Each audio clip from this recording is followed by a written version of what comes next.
ఇప్పుడు ఎక్కడ చూసినా ఓజీ ఫీవర్ నడుస్తుంది.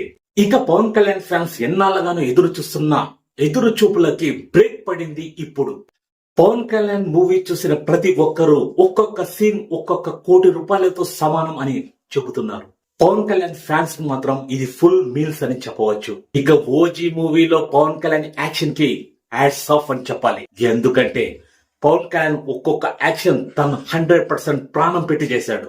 అందుకే కాబోలు ఇప్పుడు ఎక్కడ చూసినా ఓజీ గురించి మాట్లాడుకోని వ్యక్తే ఉండరు. ఎందుకంటే పవన్ కళ్యాణ్ గారు అటువంటి సినిమా ఇచ్చారు కాబట్టి. ఇక ఓజీ సినిమాలో ఒక్క సీన్ లో జపనీస్ భాషలో మాట్లాడతాడు భయ్యా.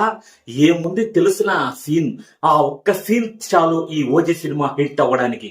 ఇక పవన్ కళ్యాణ్ ఫ్యాన్స్ మాత్రం ఈ సినిమా చూసి ఊగిపోతున్నారు. మొత్తానికి ఓజీ సినిమా ప్రతి ఒక్కరూ థియేటర్స్ కి వెళ్లి చూడాల్సిందే. ఎందుకంటే ఎఫెక్ట్స్ అలా ఉంది కాబట్టి. ఇక తమన్ మ్యూజిక్ అయితే భయ్యా ర్యాంప్ ఆడిచేశాడంతే. థియేటర్ లో ఒక్కొక్క సీన్ చూస్తుంటే గూస్ బంప్స్ వచ్చేస్తున్నాయి భయ్యా. మొత్తానికి పవన్ కళ్యాణ్ కెరీర్ లో ఇది బిగ్గెస్ట్ గా నిలుస్తుంది. ఇక ఓజీ సినిమాని ప్రతి ఒక్కరూ థియేటర్స్ కే వెళ్లి చూడండి. పైరసీని మాత్రం ఎంకరేజ్ చేయకండి.